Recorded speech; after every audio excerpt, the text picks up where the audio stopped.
Welcome to Best Bets with the Field of 68. It is Wednesday, November 17th, and the bullpen has been called. They're bringing a pick and pop duo off the bench from Sleepers Media to fill in for the GOATs of betting online, Three-Man Weave, who could not make it today.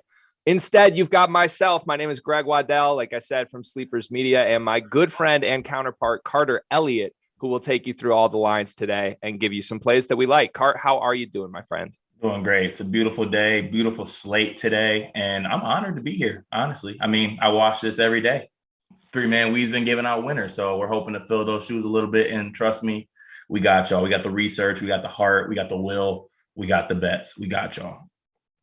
And it's a pretty solid slate. I wouldn't call it a good slate after yesterday, which was like a very good midweek slate. Today is a little bit underwhelming to me, but you still got some Gavitt games, Big East, Big Ten matchups. You still got some high power top 10, top 15 types that are either coming off a loss and need to prove something or have some intriguing matchups today. So we'll break it all down. We have 8 games for you. And shout out to the chat mob. As always, we're going to try to do our best due diligence, just like Three-Man Weave does, to answer any questions people have throughout the show. So, Cart, let's start with your team, or I guess you could say our team, as we do host Unscripted, the Michigan State show on Field of 68. Michigan State at Butler in Hinkle Fieldhouse, a true road game. The line is up to Michigan State -3 through our friends at BetRivers.com. What are your thoughts and feelings heading into this game, and do you like anything from a betting perspective? Yeah, well, being a Michigan State fan, I do have a little bit of skin in this game. But in all honesty, I do like Michigan State in this game. I think that for Butler, this is their first big game of the year. Michigan State had their big first game already in the Champions Classic against Kansas. There were obviously some jitters in that game, obviously some turnover troubles for Michigan State. But I think now after that big game, they can kind of settle in. There's not going to be a big game this year that's really going to scare them. Hinkle Fieldhouse is a really good environment to play in for Butler, but also there's going to be some issues on this Butler side. They're getting their point guard back in Thompson, but sometimes that's not always the greatest thing. I mean, you don't have your point guard for 3 games of the year. You've been playing without him, and now you insert him back into the lineup. That doesn't always mean that something's just going to go extremely smooth and everything is just going to be okay to integrate him back into the lineup. So I think Michigan State is a better team on paper in this game. And I think this line is only close because it's at home and at Hinkle Fieldhouse. But I do like Michigan State in this game with the line at 3. So I'm on the opposite side of you here, and I doubt you're surprised by that. But here's my thoughts. First of all, Michigan State in their last 10 non-home games with this roster, which is basically the same roster they had last year, minus Aaron Henry plus Max Christie, they're 1-9 in their last 10 games that are not at the Breslin Center. Butler has pretty good guards. Like, if I'm looking at the rosters here, I think I'm taking Butler's backcourt. I like Chuck Harris. I like Bolden. Jaden Taylor, to me, is a freshman who's going to be a breakout star. To me, if you're going to have a massive advantage in this game against Butler, it would be in the front court, which is where I have all the questions for Michigan State still. We're not getting anything out of the 4, and Marcus Bingham is Marcus Bingham, as we've said at length. So to me, this is a pretty good matchup for Butler. The fact that they're getting points at home feels a little off. If this was a pick 'em, maybe you could talk me into Michigan State, but I'm sort of teasing myself by trying to stay away from Butler +3 right now. But as it keeps jumping up from 2.5 to 3, I think I might have to sprinkle on Butler a little bit. I think you're letting the Kamar Baldwin hangover hit you a little bit with the love for these Butler guards. There are good guards, don't get me wrong, but I don't know if these guys are just absolute just world beaters. And you didn't even mention their guard in Thompson, who's coming back from suspension. So, I mean, yeah, they do have some pieces. I like Ty Gross off the bench. He's a Michigan kid. He transferred from Eastern Michigan. I like him a lot. I think he'll start playing more. He's coming back from an injury. But all in all, I think that I don't want to overthink this game and talk myself into Butler being what they aren't. I think they're a solid team. And also an underlying factor in this is Michigan State has the weight of the Big Ten on their goddamn shoulders right now, because the Big East is giving us the absolute work in these Gavitt games. So it's time for us to tighten up. Michigan State, we're going to get the leashes out. We're going to dog walk the Butler Bulldogs, as I like to always say. Michigan State -3 is a go, Gregory. Butler shooting 40% from three this season. Michigan State shooting 28% from three. I don't know. I'm just saying there's not a ton that I love based on how Michigan State's played so far. We'll see. I think they would be bucking the trend if they do get a road win tonight rather than continuing the trend. So we'll see. For now, I'm staying away. You're all over Michigan State -3. Let's move to the second game on our list. Northern Iowa plus 12.5 at Arkansas. Now, I texted you late last night on one side of this line, and you swung me to the other within 12 hours. So I want to give you kudos for that. But why don't you tell the people where you're at on this line? Yeah, I just think that a lot of the Northern Iowa hype is just going to have to die down. I mean, there was a lot of talk about them coming into this season in the mid-major teams and the rankings, getting a player like AJ Green back, bringing back a lot of pieces from last year's team. They were probably a betting favorite in most of these games that they just had. But I think it's time to really come to grips with the fact that AJ Green, unfortunately, is not going to be the player that he used to be. I mean, when you have an injury like a hip injury, that's a major injury in any sport, in basketball especially, and that can seriously affect you. And though you want to bet on this Northern Iowa team and take them when they're getting points as an underdog, I mean, they haven't even cracked 60 points yet against teams like Nichols and Vermont. What are they going to do against an Arkansas team that has a really good defense, and you have players like Devo Davis? I mean, if they can't crack 60 against those teams and win those games that they should win, I don't really know what they're going to do against the Arkansas team. I think that Arkansas is clearly the better team, and they're going to run away with this one, I think. You're also a very big Chris Lykes stan. Do you want to mention any of that? Yeah, I got a soft spot in my heart for high volume guards with low percentages. It always just gets me going in the basketball world. Well, I have a soft spot for 7'3" centers that shoot 50% from three and average 3 blocks a game, which is Connor Vanover. I did not love this Arkansas team on paper heading into the season, which is why I wanted to talk myself into Northern Iowa, because I was very open about my belief that Northern Iowa would be one of the best mid-major teams in the country, adding AJ Green back. It just hasn't been the case. Like you said, 14-point loss to Vermont, 4-point loss to Nichols. They're shooting 20% from the three so far this season, 37% effective field goal percentage. That's really, really bad. Arkansas, on the other hand, you have to go all the way back to 3 seasons ago for the last time that Arkansas didn't win a non-conference game by 10 or more points. I mean, just under Muss, this program's been firing on all cylinders and taking care of teams that don't have the talent that they do in the non-conference. So I was swung. Originally, I'm like 12.5 points for a Northern Iowa team I really like. That's a lot, but I really think that Arkansas ends up running away from this game. And I told you this last night, G. I liked it at 14.5, to be honest, because I think that's what it might have opened at. So at 12.5, I love it. Really it got down to 12.5, and then I've seen it at 13.5 as well. So keep an eye on that one, but the further down it goes, give me Arkansas. Let's move to another Big Ten game. Indiana at home, Assembly Hall, against a St. John's team who has some players. Cart, what do you make of this one? Yeah, I think this is a perfect opportunity to bet on a team like St. John's and kind of bring in a fade Indiana lifestyle, which I think the Sleepers media kind of is sort of adjusting to, because we're not the biggest Mike Woodson fans. Look, St. John's has one of the best players in the country in Champaign. I mean, he's an All-American candidate. He's off to a hot start this year. He was averaging 20 last year. He's already averaging 20 this year. You have players like Posh Alexander. They get after it. They get up in you. I really like this St. John's team. And I think that Indiana is the type of team that could really struggle with this type of team, getting up in them, maybe making them play at a faster pace than they want to play. And so far with this Indiana team, I don't know, you can maybe talk me out of it, but I don't see really much change from last year. They added some new players, but I still think they're playing the same level of hoop that they were last year. They rely way too much on Trace Jackson Davis, I think. I don't really see the other guys stepping up at this point of the year. So I like St. John's with the points in this one at +5. Okay, we found one that we agree on, and I haven't bet it yet, but I'm leaning that way. And if the line keeps creeping upward for St. John's, I'm going to jump all over it. I think I like it enough to put a bet down at +5, though.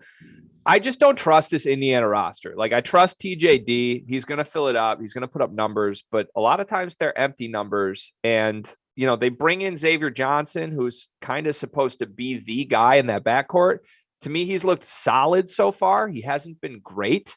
And I think everybody else besides those two guys on this Indiana roster are minus players at a Big Ten level. They just don't have a lot. And St. John's, 48% from three this season so far. They are number one in the country in effective field goal percentage through this point in the season. This is a team that can score, and this is a team that will keep up the pace with Indiana if Indiana's scoring well. The problem is I don't trust Indiana to score consistently enough to actually cover 5 points. I also don't think that Indiana will score consistently enough throughout the year until they learn to play Trace Jackson Davis by himself and just bring Race Thompson off the goddamn bench. I'm so sick of watching those two play together. I'm sorry. Yeah, Race Johnson is holding it down for like the really, really mediocre power forward fourth year guy, a la Brandon Johns. Just naming a couple names out here. Like maybe replace that guy with someone a little more talented. Let the hurt go, Gregory. Let it go. Yeah, let the hurt go.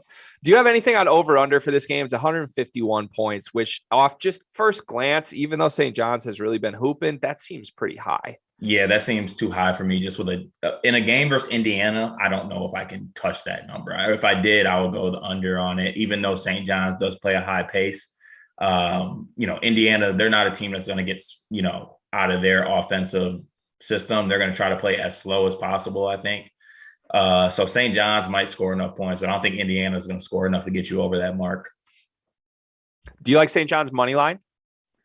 I actually do like St. John's money line. I don't think this Indiana team has really impressed up until this point this year. I mean, they had a dogfight with an Eastern Michigan team at home to start the year, and I'm a Michigan native. Eastern Michigan is not that good of a basketball team. Not in any way, shape, or form that they should be in a game with Indiana. And they ran away in their second game against a no-name opponent. But, this is going to be their first real test of the year, I think. And I think they're going to get caught off guard a little bit. And there's a very good chance that they win this game. And Mike Woodson might be asleep at the wheel also. Let's just throw that out there. All right, let's move to another Big Ten game, and then we'll get to some questions in the chat. Maryland at home against George Mason. Maryland has been a tale of two halves pretty much every game this season so far. Somehow they haven't lost. It's a miracle because they could have easily lost any of the games they've played so far. George Mason is solid. They're not a cupcake. This line right now is single digits. It's Maryland minus 9.5, which to me is a little weird because one of these games, Maryland's just going to play well and run away with it. Yeah, and I think for me, when I first saw this game, before I even saw the line, I was like, okay, if I can get George Mason in like double digits, like let's say 12.5, 11.5, something like that, I would really like that. I mean, like you said, Maryland has not impressed so far this year. They have won their games, credit to them. You got to end up winning games, but they've had a lot of slow starts this year, a lot of close games. And I think that with this George Mason team, they have enough talent where if you do get off to a slow start, that they can punish you and you might not be able to get back in that game. So if the slow start thing continues through these games and continues in this George Mason game, I think there's some value in getting George Mason with the points. I mean, you have Josh Aduro, who is a baller. I like the transfers from Colorado, Deshaun Swartz as well. This team has some talent. We like Kim English. But then again, you mentioned that Maryland might run away with one of these games. So it scares me a little bit when it's at 9.5. If I'm leaning a certain way, I think I would lean George Mason 9.5, but this is more of a stay away for me, I think. Yeah, it's a stay away for me as well. I think if you think that George Mason can cover 9.5, I think the more creative way to play this would be to sprinkle a little bit money line. There's really good value there. Like if you think this is going to be a 1 to 2 possession game or they're going to comfortably cover 9, why not just throw some money and see if it's close late and maybe you can hedge your bet at that point. But to me, I do think Maryland is just going to play well at some point. I kind of said that about Ohio State the other day. They had 2 games where they really struggled. That line, I forget who they were playing now, but it was like minus 16 earlier this week. And everybody was like, we got to jump all over 16 points against Ohio State right now. And I'm like, well, one of these games, they're just going to play really well. And then they ended up winning that by 30. I don't know if that's tonight for Maryland, but I think it's coming. Fats Russell has played George Mason 4 times in his career. He's 16 for 48 from the floor in those 4 games, 33%. Now, that's not notable. It's just empty numbers because Fats Russell has shot 33% against like everyone for his career. But I just want to throw that out there. I don't know. I feel like I want to talk myself into George Mason, but like you said, I'm staying away. I was just gonna say, you just described Fats Russell's stats like those have ever changed throughout his whole career. So basically, Fats Russell was Fat Russell's, basically. Exactly. Okay. All Sounds right, good. Cart, let's go to some questions from the chat. You want to take us through some of these? Yeah, let's see here. Okay. We have Boston College, Rhode Island thoughts. Do we want to get to that from Ryan Smith? Yeah, let's say that one's coming. That one's coming near the end of the show. That's 7th out of our 8 in order.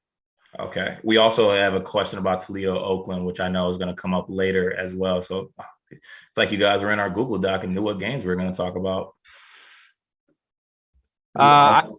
You got more? No, go ahead. You're good. I got a couple here.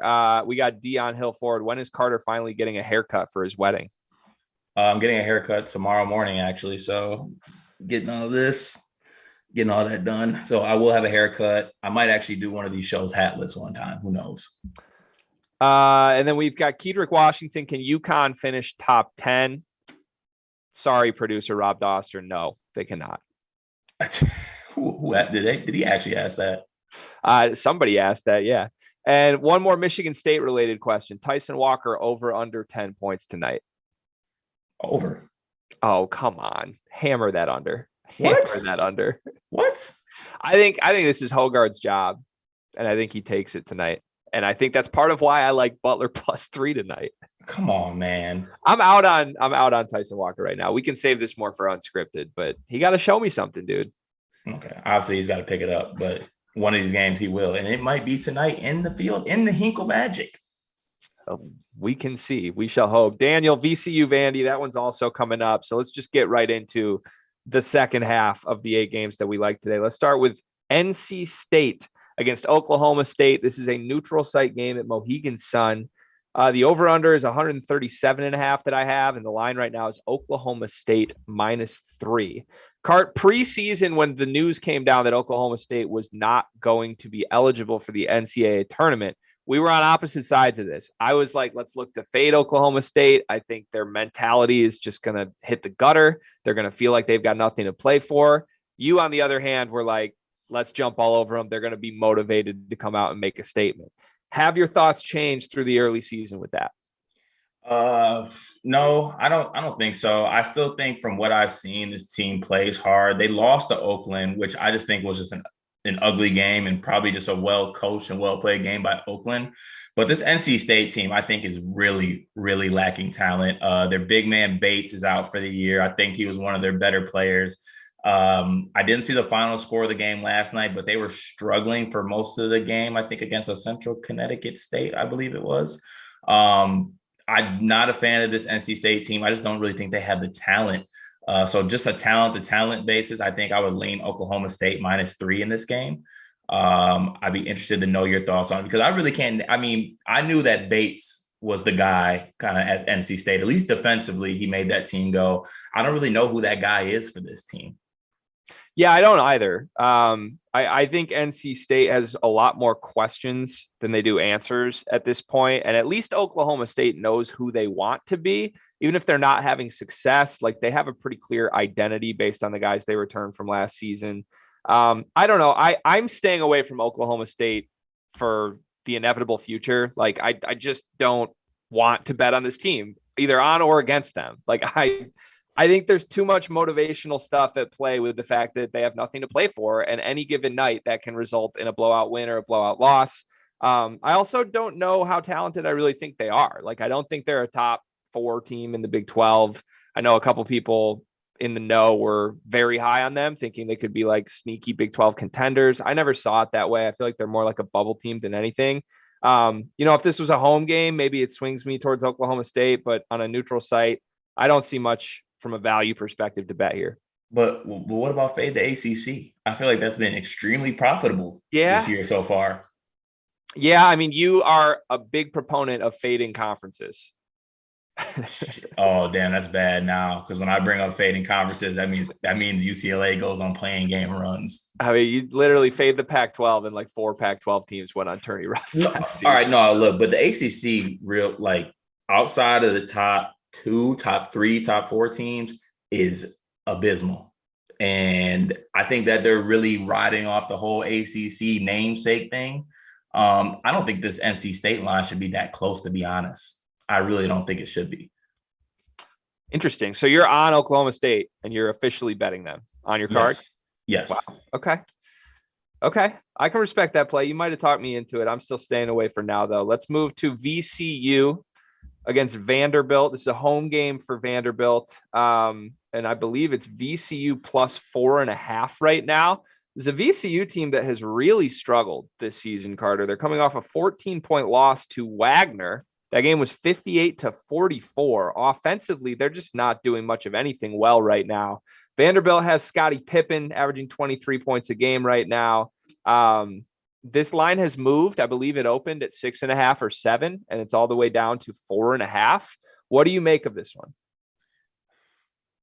I mean, you want to bet on a team like VCU just because of what they've done in the past, basically everything they're made up of as a team. But this year, it just has not looked that way. I mean, that loss to Wagner is bad, like really, really bad. And like you mentioned, too, that game wasn't close. Wagner dominated that game. They were lucky to even finish that close to him, to be honest. This Vanderbilt team is not one that just absolutely blows me out of the water. I mean, Scottie Pippen Jr. is preseason SEC Player of the Year candidate, preseason, first team all SEC guy. And he can hoop. He's got game for sure. But I just don't know if I really want to bet on Vanderbilt to cover in this game. I think that it's a game that maybe VCU can kind of get up for and, redeem themselves. And I don't think that Vanderbilt's good enough of a team to just assert their dominance over a team that's not as good as them. Yeah, laying points with Vanderbilt just feels very dicey. It doesn't matter. Like the principle of laying points with Vanderbilt is just not one that I can get behind. I can't. Yeah, it's very gross. I have a different spin on a play here that I think I will be betting. I like the under. It's at 133 right now. But you spoke to VCU struggles in that Wagner game. That total was 102 points in that game. Against St. Peter's, VCU won, but the total in that game was only 111 points. I mean, right now, their offense is just putrid. I think if you were to consider betting VCU to cover this game, it's probably going under. Like, I think that game is in the low 60s if VCU keeps this close. And even if Vanderbilt does cover, like, I think there's a really good chance VCU just puts up 50 points again. So I'll take the under here. Also, Vanderbilt really has three guys that are prolific scorers, and then a bunch of nobody else's. VCU's entire team is 6'4" to 6'9", which just so happens to be like the frame of Vanderbilt's three scorers. So I feel like defensively VCU is going to be able to hang in this, but 4.5 is a little bit of a weird number. Even if VCU was hanging in it, Vanderbilt could easily backdoor cover at that line. So I'll take the under and be happy with that. It's Vanderbilt. Like, I know everyone comes here for some great analysis and like some good stats and research and all these numbers, but it's at the end of the day, it's Vanderbilt basketball. just know that. Yeah, for sure. All right. Boston College +6 at Rhode Island. This is a game, Carter, a battle of one of my favorite things in college basketball. A couple of siblings on both sides. We've got the Mitchell brothers in Rhode Island holding down the front court. We've got the Langford brothers at Boston College, who happen to be their two leading scorers. 6 points to Boston College feels like a lot against a Rhode Island program that I historically love to fade. However, I don't know if I loved fading them because of Fats Russell or if because of other things with the Rhode Island basketball program. Yeah, I'm on the same page with you. I think it was more of a Fats Russell thing fading for me, but I think this carryover still lasts for this Rhode Island team. I think this is a team that, Coach Grant with Boston College, I think he's going to try to do some things there. He's trying to kind of instill a culture and still like a new face of Boston College. And I just don't think that Rhode Island is, that much better of a team than Boston College. I think they are the better team, but 6 just seems like a lot in a game where I feel like you got two teams that are going to play extremely hard and go at each other. I think this could be easily a one possession game, with under 4 minutes left, and Boston College could easily cover. I think I would stay away from this game, but if I'm leaning one way, I'm leaning towards Boston College +6. I'm not really convinced that Rhode Island is a team that could, run away with this game. Yeah, I kind of like we said with Vanderbilt, are you really going to lay a touchdown basically with Rhode Island? That just feels grimy. I think Mekhi Ashton Langford is the best player in this game. And I think honestly, like this should be closer to a pick 'em based on early season results. Boston College has won 3 games pretty comfortably at this point. So I'll take the 6 points. I am going to sprinkle on that one. It's on my card, but definitely not my strongest play of the day. Just something out of principle that I feel I need to do against a Rhode Island team that I really don't trust. All right, let's move to the last game of our 8 today. This is a team who you've been a vocal proponent of this season. You're coming off a chance to have a little conversation with head coach Greg Kampe over on the Field of 68 after dark. Oakland is playing host to Toledo. Oakland is a 2-point favorite right now. I believe the money line is at minus 150 and the over under is at 146. What are your thoughts on this one? I still love this Oakland team. I think they got pieces, man. Jalen Moore is one of the best point guards in the country. I love Jamal Cain. I think Jamal Cain is a NBA level talent type player, especially measurable wise. He does everything right, plays extremely hard. He can shoot the ball. He's a monster on the glass, had 15 rebounds against a Big 12 team in Oklahoma State who has a lot of size. And I just think that they, are riding off the high right now. And yeah, maybe it's a letdown point, but I don't really think it's that big of a letdown opportunity for them against this Toledo team, who I think they are better than on paper. So, I'm going to keep on riding the hot hand. Oakland has won me a lot of money up until this point this year, and until there's absolutely a line that I'm just like I got to stay away from, I will. But Oakland -2, I'm going to be all over that. Okay, I'm interested and surprised in your answer there. I didn't think you were going to continue riding Oakland. I thought you were going to jump ship at the right time, basically cash in your chips after a good start to the season of backing Oakland. Now, why would I ever do that? Because I don't think their talent is what you say it is. Like, I think these are guys that we've watched growing up a little bit, the Michigander connections a little bit that like we want to root for. But do we really think the players you named are really that good? I actually think Jamal Cain is really good. Okay. I think Jamal Cain's solid. Like he's not like averaging 20 points for Oakland right now. He'd bust your ass. He would for sure. I do have one really strong play here. It's actually my best bet of the day. I'm taking the under 146 points in this game. Going through Oakland's schedule so far, West Virginia and Oklahoma State, 2 teams that play relatively fast tempos that have talent offensively. Those games were grinds, Carter. They were 113-point total in the West Virginia game, 111-point total in the Oklahoma State game. I think that this Oakland team has sort of taken on an identity of a team that has to scratch and claw because the guys you just named are not necessarily guys that will score 20 points any given game. And I think they know that. Toledo, on the other hand, 130-point total in their game against Valpo. Still 16 points off from 146. They're the only game either of these teams has been involved in that went over 146 was Toledo against Detroit. And I don't think Detroit has any interest in guarding anybody. So I love the under here. I feel like that's honestly like 10 to 20 points off. I think, if Oakland does win this game, I think it's probably in the 60s. And if they lose it, Toledo does have the firepower to get into like 75, 80, but I think it could end up being a blowout where Oakland is still at 60 and Toledo's in the 70s. All right. I do have some questions in the chat here that I have neglected a little bit. So let me get to those. Got to be better at the chat. Let's see. Thoughts on Texas? I believe they are -21 against Northern Colorado. Any thoughts on that one, G? So I was actually bought into Northern Colorado after watching them in that little preseason tournament that they played. You're drinking on the Sean Paul Kool-Aid, ain't you? Look, they were a really fun team offensively. Like they came out and beat Pacific, then they beat Hawaii.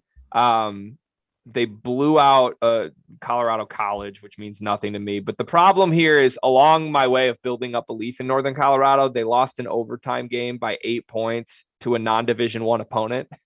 So I can't feel good betting them, but the spread feels too high to me. I feel like this might be a game Texas sleepwalks a little bit. I feel like it's too high. You don't think it's a game coming off that Gonzaga game where you're like, all right, everyone's talking about Texas isn't that good. and they send a message the game's not. I actually believe it's a neutral site game, but it's in Texas. Yeah, I don't know. I don't trust Texas right now, to be honest. Like, I think obviously they're good enough to blow out bad teams. My problem is I don't know that I think Northern Colorado is a horrible team. I think they're an okay team and they could hang around. Like, they have the offensive firepower to just not get run out the building by a Texas team who doesn't really have their identity figured out offensively right now. Also, I just want to throw this out there. Texas's front court stinks to me. I think they have a horrible front court. I think they don't play their best front court players. Yeah. Yeah. Like Trey Mitchell, I think, is their best front court player. Yeah, I think I agree with that. Texas just falls under this umbrella of teams that I would stay away from at this point of the year, only because they're a team that I think is not going to be playing their best basketball until they find their identity. So you have a team like, let's say, for example, Kentucky. I think that once Kentucky finds their actual identity as a team, they're going to be one of the most dangerous teams in the country, and no one's going to want to play them come SEC play, and no one's going to want to play them come March. I think the same goes for this Texas team. You got a bunch of guys who played different roles at their last school, and now they're all playing together. And last game against Gonzaga, every single possession, I felt like it was an overpass. Like, sometimes just you got to get a shot up. Like, overpassing is bad offense sometimes. You know, despite what some coaches might say, you don't want to overpass. You got to score the damn ball. So they're one of the teams that I think that they're not going to figure it out just yet. But, you know, just our luck, you would say that Northern Colorado would cover, and God forbid Texas figures it out tonight and wins by 30. For those watching at home, that monologue about overpassing being bad is coming from a guy who does not like to pass the ball. So just know that. Just know that. Cart, we got one more question here from James. Any money line games you like tonight? I'll just rattle through a couple that we already sort of hit on. I like St. John's money line at Indiana. I just think that game should be a pick 'em and it's worth sprinkling. I also mentioned if you're going to take George Mason to cover, you might as well throw a little bit on money line against Maryland. And then out of principle, I have one we didn't talk about. I will be betting against Stanford on the money line every single game this season. And I feel very confident that I will make more money doing that than I would doing anything. Have we already established a team we are betting against going through the whole year? Yes. I think Stanford stinks, dude. Like, they're very lucky they have Harrison Ingram. And when he plays good for 20 minutes, that's enough to have them pull away from absolutely mediocre teams. But like, any given night, Stanford's down 10 to like a team in the 300s on Ken Pom at half right now. I don't get why Stanford also can't get like they get these big recruits and McDonald's All-Americans. Why don't you get like 2 or 3 more with them, or like a couple of 4-stars to go with them instead of leaving them out there to die, basically. Get Zaire Williams. You have a Stanford offer. Are you busting through the doors to go to Stanford? Yeah. I don't know that I am. Yeah, it's a prestigious academic institution.